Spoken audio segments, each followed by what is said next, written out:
Hello everyone, this is Apsara Sharma, postgraduate from GJU. So our today's topic is effects of force on state and shape of objects. This is the topic of 8th class of chapter Force and Pressure. So let's start.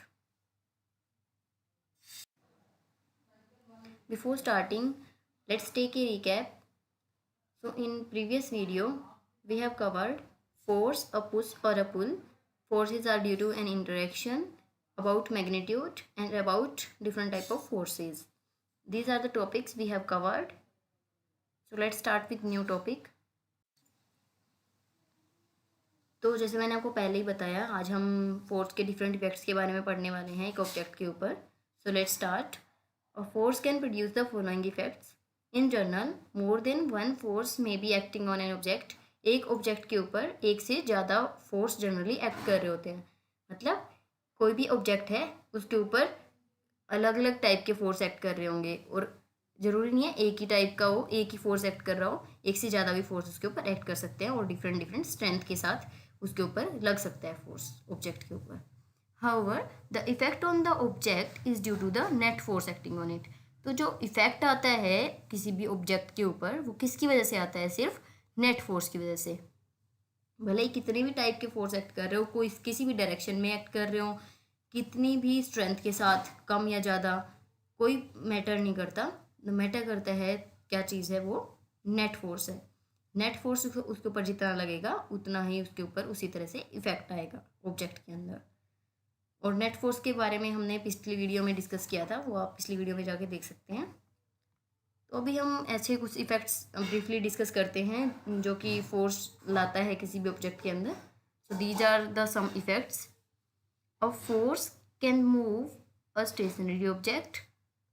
Force किसी भी stationery object को move करवा सकता है, यानी कि कोई object rest पे है उसके ऊपर फोर्स लगाएंगे तो मूव करने लग जाएगा. अ force can stop a moving object. Force stop भी कर सकता है किसी मूविंग ऑब्जेक्ट को, यानी कि कुछ ऑब्जेक्ट मूव कर रहा है उस पर फोर्स डालेंगे तो वो रुक जाएगा. And a force can change the speed of object. Force speed को भी चेंज कर सकता है मूविंग ऑब्जेक्ट की. उसको तेज डिक्रीज भी कर सकता है, इंक्रीज भी कर सकता है. वो डिपेंड करता है हम फोर्स कितना लगा रहे हैं. अ force can change the direction of moving object. Force की डायरेक्शन को भी चेंज कर सकता है. जिस भी डायरेक्शन में फोर्स लगाएंगे हम ऑब्जेक्ट के ऊपर उसी डायरेक्शन में वो मूव करने लगेगा.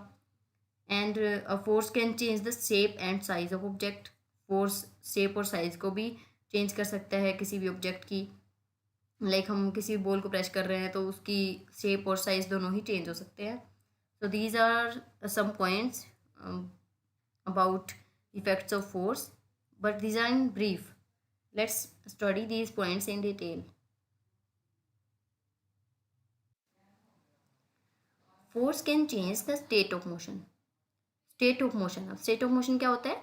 The state of motion of an object is described by its speed and the direction of motion. State of motion में क्या आता है? किसी भी ऑब्जेक्ट की स्पीड क्या है और किस डायरेक्शन में मूव कर रहा है वो. ये दोनों चीज़ें किस में आती हैं? स्टेट ऑफ मोशन में. The speed of rest is considered to be the state of zero speed. जब भी स्टेट ऑफ रेस्ट होती है, यानी कि कोई ऑब्जेक्ट मूव नहीं कर रहा है, रेस्ट वाली स्टेज पे है, तो उसमें उसकी स्पीड क्या होगी? जीरो होगी. ऑब्वियसली मूव नहीं कर रहा है तो स्पीड तो जीरो ही होगी. एन ऑब्जेक्ट में भी एट रेस्ट और इन मोशन. कोई भी ऑब्जेक्ट रेस्ट पे है या फिर मोशन में, ये दोनों क्या है? ये भी स्टेट ऑफ मोशन है. तो स्टेट ऑफ मोशन में अब क्या क्या चीज़ें आ रही हैं? स्पीड, डायरेक्शन, रेस्ट वाली पोजीशन में है ऑब्जेक्ट या फिर मोशन में है, ये चारों चीज़ें आती है स्टेट ऑफ मोशन में. तो फोर्स लगाते हैं तो ये स्पीड भी चेंज करता है, डायरेक्शन भी चेंज करता है, रेस्ट या फिर मोशन, ये सारी चीज़ों के ऊपर इफेक्ट डालता है. Let's study these effects in detail.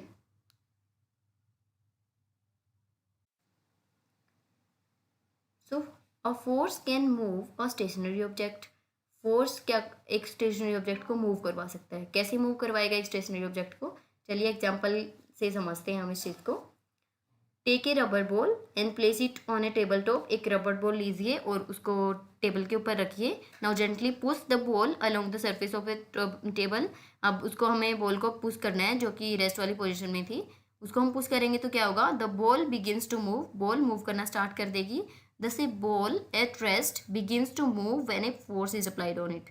तो इससे हम क्या कंक्लूड करेंगे कि जब हमने बॉल पे फोर्स डाला, उसको पुश किया, धक्का दिया, तो उस फोर्स से बॉल मूव करना स्टार्ट कर गई. सो that is how a force can move a stationary object. And if we talk about another example, if we kick a stationary football kept on ground, as you can see in the picture also, then the football starts moving. अब picture में आप देख पा रहे हैं एक लड़का है, बॉल के साथ खेल रहा है, वो उसको किक करता है, अपने फुट से उसको फोर्स डालता है, तो फुटबॉल जो है वो मूव करना स्टार्ट कर देती है. तो क्या है यहाँ पे, the force of our foot makes the stationary ball move. हमारे फुट से जो भी फोर्स लगा उसके ऊपर, तो उसने क्या किया, स्टेशनरी बॉल को, फुटबॉल को मूव करवा दिया. तो इस तरह से फोर्स एक्ट करके किसी भी ऑब्जेक्ट को हम मूव करवा सकते हैं, स्टेशनरी ऑब्जेक्ट को. And another example is of stationary car. कोई भी कार खड़ी है, वो मूव कैसे करती है, जब उसका इंजन उसके ऊपर फोर्स डालते हैं. हम उसको स्टार्ट करेंगे, इंजन स्टार्ट करे होगा, और उस इंजन से जो फोर्स प्रोड्यूस होगा, उससे कोई भी स्टेशनरी कार मूव करना स्टार्ट करती है. So that is how a force can move a stationary object. Next is a force can stop a moving object. अब जिस तरह से मूवमेंट हुई थी किसी भी स्टेशनरी ऑब्जेक्ट की, उसी तरह से किसी मूविंग ऑब्जेक्ट को हम रोक भी सकते हैं फोर्स से. तो देखते हैं कैसे हम मूविंग ऑब्जेक्ट को रोकेंगे. फिर से हम एक रबर बॉल लेते हैं. Take a rubber ball and place it on a table top and push the rubber ball gently so that it start moving. जैसे हमने पिछले एग्जाम्पल में किया था, सेम उसी तरह से हम बॉल को मूव करवाएंगे, पुश करेंगे उसको. Then place your palm in front of the moving ball. फिर हम क्या करेंगे, जो बॉल मूव कर रही थी टेबल पे, उसके आगे हम अपनी हथेली को रख देंगे, जिससे कि क्या होगा, बॉल की मूवमेंट स्टॉप हो जाएगी, वो वहीं पे रुक जाएगी. So we will observe that moving ball comes to stop. The palm held in the path of moving rubber ball applies a force on the moving object.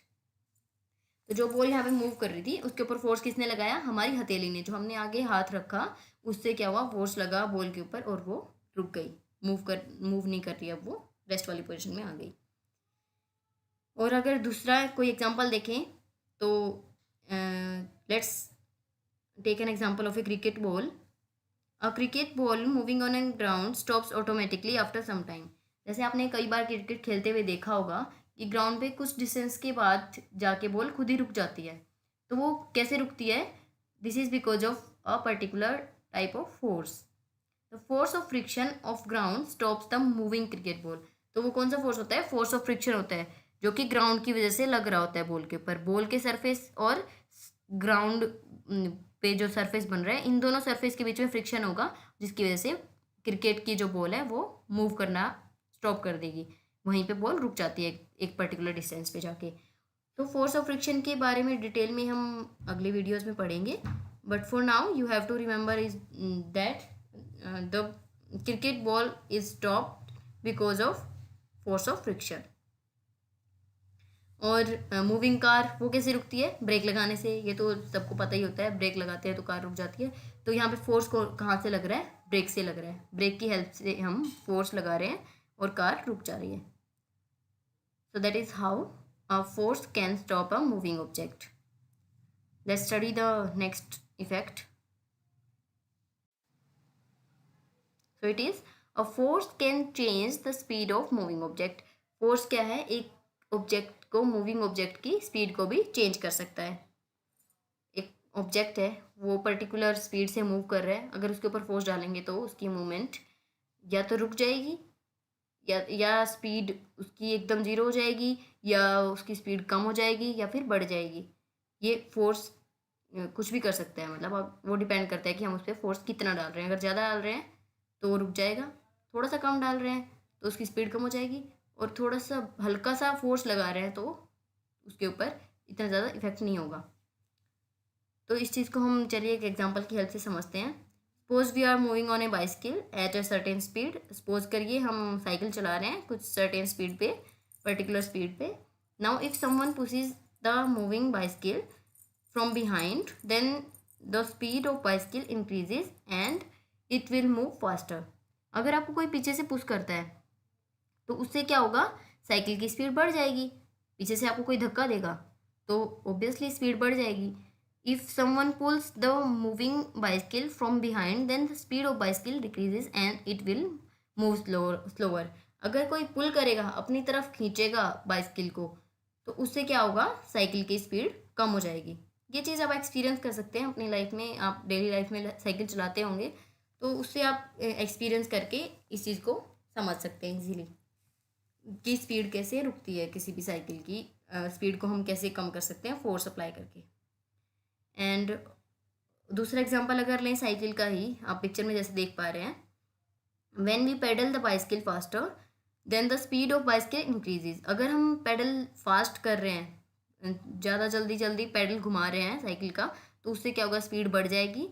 It is obvious, अगर pedal ज़्यादा तेज़ लगाएंगे तो उतनी ही तेज़ cycle move करेगी। And when we apply brakes to the moving cycle then the speed of the cycle decreases. अगर उस पर ब्रेक लगा देंगे, साइकिल पे ब्रेक लगाएंगे तो उसकी स्पीड कम हो जाएगी। स्पीड कम करने के लिए ब्रेक लगाते हैं, उसको रोकने के लिए ब्रेक लगाते हैं। तो ब्रेक लगाने से क्या होगा, साइकिल रुक जाएगी या फिर उसकी स्पीड कम हो जाएगी।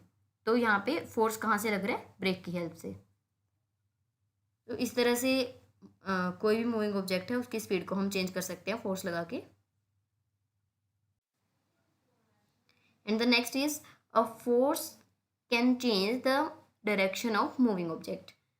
जिस तरह से स्पीड चेंज कर रहे थे हम फोर्स लगा के, उसी तरह से हम डायरेक्शन को भी चेंज कर सकते हैं मूविंग ऑब्जेक्ट की। कोई भी ऑब्जेक्ट मूव कर रहा है, उसकी हमें डायरेक्शन चेंज करनी है, तो उसी डायरेक्शन में हम उस पर फोर्स डालेंगे और उसकी डायरेक्शन चेंज हो जाएगी।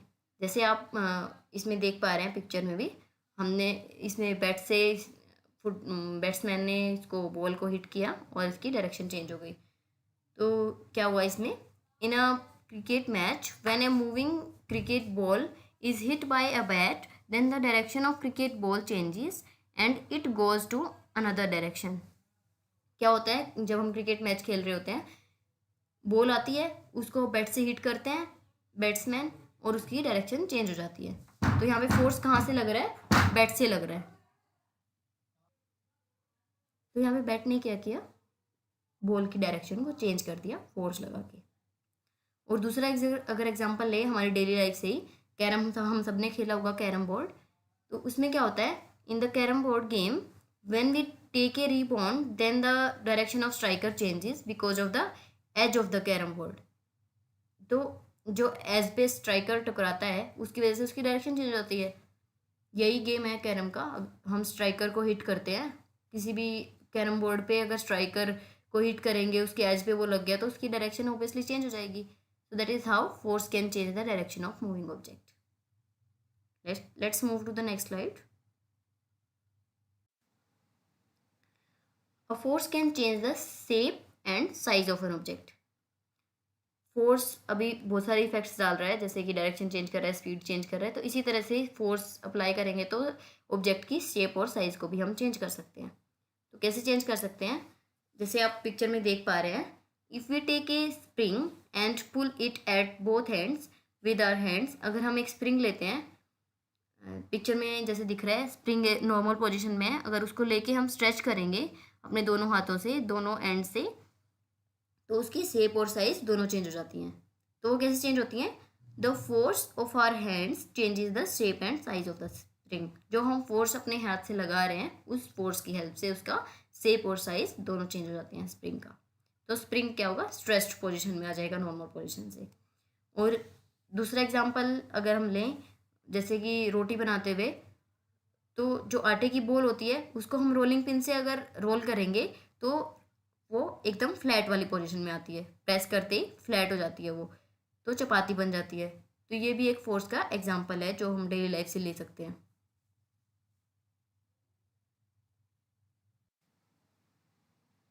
तो अभी हमने बहुत सारे इफेक्ट्स के बारे में पढ़ा फोर्स के, कि किस तरह से फोर्स शेप को चेंज कर सकता है, डायरेक्शन को, साइज को, बहुत सारे इफेक्ट्स लाता है ऑब्जेक्ट्स के ऊपर फोर्स अगर हम उसके ऊपर लगाते हैं। तो have you ever thought when you go swimming you can feel the water pushing back against your arms and legs as you move forward। जैसे भी आप आगे की तरफ मूव करते हैं तो आपको पीछे की तरफ भी एक फोर्स फील होता है। तो वो फोर्स कौन सा होता है और कहाँ से आता है, that is the invisible force of water resistance. Water भी रेजिस्ट करता है, एक टाइप का फोर्स डालता है, इनविजिबल फोर्स होता है, जिसकी वजह से आपको फील होता है कि आप पीछे की तरफ जा रहे हो, कूद सो रहे हो। तो उस फोर्स को हम क्या बोलेंगे, that we will study in our next video. Till then keep thinking on it. Thank you, that's it for today.